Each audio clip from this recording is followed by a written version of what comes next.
नमस्कार, मैं अरुण कुमार। आप देख रहे हैं दर्शन भारत न्यूज। छपरा का कांड इन दिनों बिहार में सुर्खियों में है। सुर्खियों में ऐसा इसलिए है कि महागठबंधन की सरकार में यादवों का कहर राजपूतों पर बरप रहा है और इस जातीय दो जातियों का सियासी संग्राम के बीच नेताओं के भी अलग अलग बोल होने लगे हैं। महागठबंधन के आज का जो नेता है, मंत्री हैं, वो लगातार कभी 10%, कभी कुछ, कभी रामचरितमानस पर लगातार विवाद खड़ा कर रहे हैं। हमारे साथ आज इसी मुद्दे को लेकर हैं लखीसराय जिला से जिला परिषद सदस्य अमित कुमार और चिक्कू सिंह। मैं उनसे जानता हूं कि क्या प्रतिक्रिया है। चिक्कू जी, मैंने छपरा कांड को लेकर बिहार में घमासान मचा हुआ है। यादव राजपूतों पर हमला कर रहे हैं। 2 लोगों की मौत हो चुकी है, एक जिंदगी और मौत से इलाजरत है। इस पर आपकी क्या राय?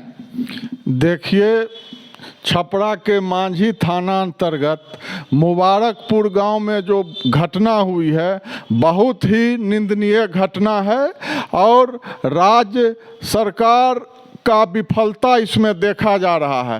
राजद के समर्थकों द्वारा 1990 के दशक को याद किया जा रहा है, उसको मैंने दोहराया जा रहा है कि 3 क्षत्रिय समाज के नवयुवक को बजाबते मुर्गी फार्म में राजद के नेता विजय यादव एवं उसके समर्थकों के द्वारा पीटा गया और उसका वीडियो वायरल किया गया। इसका मतलब है कि प्रशासन से उन लोगों को कोई डर भय नहीं है।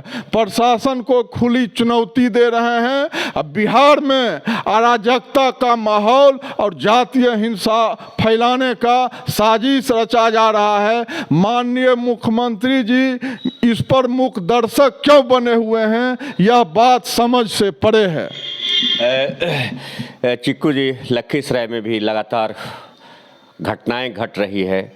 क्या लगता है कहीं न कहीं महागठबंधन सरकार का असर यादवों पर तो नहीं हो गया? देखिए, राजद के समर्थकों का मनोबल बहुत ज़्यादा बढ़ा हुआ है अपराध करने के लिए। यही देखिए, 1990 के दशक में रेहुआ गांव के किसान का राजद के अपराधियों द्वारा, राजद समर्थक अपराधियों द्वारा जमीन जोता जाता था, लेकिन बीच में बंद था।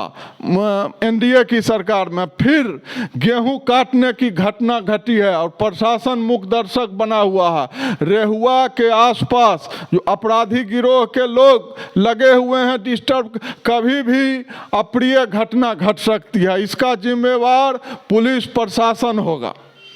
हमारे साथ हैं लखीसराय के क्षत्रिय समाज के नेता अमित कुमार सिंह। मैं उनसे जानता हूं। अमित जी, पहला सवाल आपसे कि क्षत्रिय समाज की एक वीरांगना बेटिया ने राजपूतों को ललकारा कि अगर राजपूतों में दम नहीं है तो चूड़ियाँ और साड़ियाँ पहनकर अपने घरों में कैद हो जाए। इस पर आपकी क्या प्रतिक्रिया है?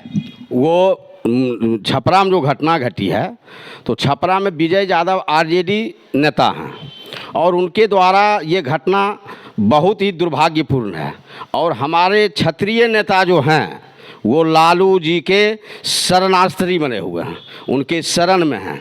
वो हम लोग उनका घोर निंदा करते हैं।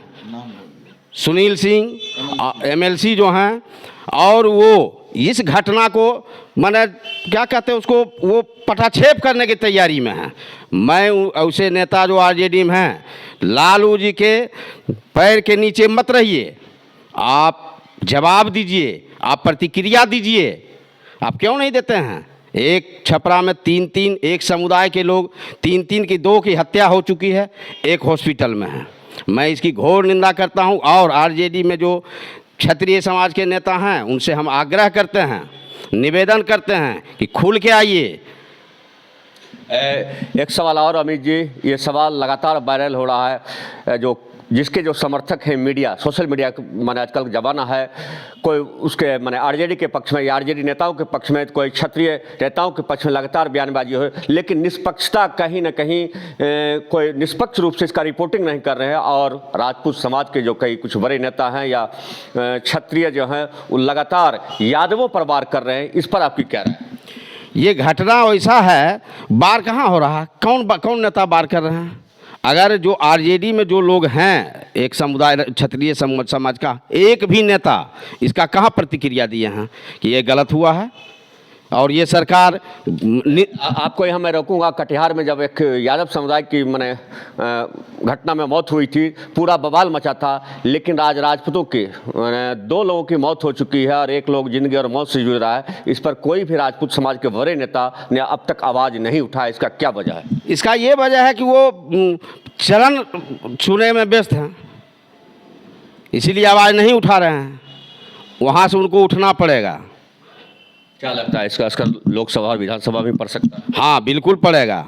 वैसे नेता जो एक में पार्टी में आवाज़ नहीं उठा रहे हैं, जो सही है उसका आवाज़ उठाना चाहिए, नहीं तो उनको भी जवाब देगा जनता, खास करके क्षत्रिय समाज। चिक्कू जी, और कुछ कहना चाहेंगे आप? देखिए, राजद में कोई भी अथी करते हैं तो राजद में हम तो खास करके भूमिहार और क्षत्रिय समाज के लोग, ऐसा एक भी लोग नहीं है जिनको बिना रुपया लिए टिकट दिया जाता है। वो लोग अपने पद के लोभ में समाज को बेचने को मजबूर हैं, समाज को बेच लेते हैं। महागठबंधन के कई नेताओं ने कहा कि 10% ही राज करते आया है, जबकि मेरी आबादी 90% है। अब 10% का राज नहीं चलेगा, इस पर आपकी क्या राय है? 10% और 90% जात पात की बात करने वाले लोग बहुत गंदे लोग हैं। आज देखिए, भूमिहार हो, राजपूत हो, ब्राह्मण हो, इस सब ने अपना जमीन दान करके स्कूल खुलवाया, कॉलेज खुलवाया, हॉस्पिटल खुलवाया। क्या उसमें सिर्फ भूमिहार ही दिखाते हैं? नहीं, सभी जाति के लोग उसमें हॉस्पिटल में इलाज करवाते हैं, सभी जाति के लोग उस स्कूल में कॉलेज में पढ़ाई करते हैं। जो जातीय जहर घोलने वाले हैं, हम एगो छोटा सा उदाहरण देते हैं लखीसराय में। देखिए, लखीसराय में 2 बस स्टैंड है, एक अंबेडकर बस पड़ाव, एक लालू बस पड़ाव, और दोनों एक राजद के बहुत बड़े नेता माननीय के संरक्षण में दोनों स्टैंड चलता है। और दोनों स्टैंड में जितना टोटो ई रिक्शा वाला है, सबसे 20-20, 25-25 रुपया जबरदस्ती वसूला जाता है। जितना भी पिकअप वैन चलता है, सबसे पैसा लिया जाता है। लाश वाला गाड़ी जितना चलता है, सबसे रुपया लिया जाता है। हम तो कहते हैं कि 99% टोटो रिक्शा चलाने वाला अति पिछड़ा है, महादलित है। 99% गाड़ी चलाने वाला अति पिछड़ा और महादलित का बेटा है। कहाँ गया? लोहिया, कर्पूरी ठाकुर और का समाजवाद कहाँ गया? सबसे रंगबाजी राजद के लोगों के द्वारा वसूला जाता है। अब प्रशासन इस पर क्यों मुखदर्शक बनी हुई है? आप पता कीजिए, इसमें इस बात में सच्चाई है। आखिरी सवाल अमित जी, बिहार के सीएम नीतीश जी भी इस पर चुप्पी साधे हुए, अब तक उनका कोई प्रतिक्रिया नहीं आया है, इस पर आप क्या कहना चाहेंगे? नीतीश कुमार अब बेचारा हो गए हैं, अब ये क्या जवाब देंगे? उनको जवाब देना चाहिए, लेकिन मौन धारण किए हुए हैं। अब ये मुख्यमंत्री नहीं है, अब मुख्यमंत्री तेजस्वी यादव है बिहार का। चलिए, सुन रहे थे इन दोनों नेताओं की बात। ये बता रहे थे महागठबंधन सरकार में यादवों का मनोबल 7वें आसमान पर है। और जैसा अमित जी बता रहे थे कि बिहार के सीएम नीतीश कुमार नहीं, ये एक मुखौटा है, और मुख्य जो रूप से सीएम है वो डिप्टी सीएम तेजस्वी यादव है। देखते रहिए दर्शन भारत न्यूज़, आपको पल पल की और सही खबरें दिखलाते रहूँगा।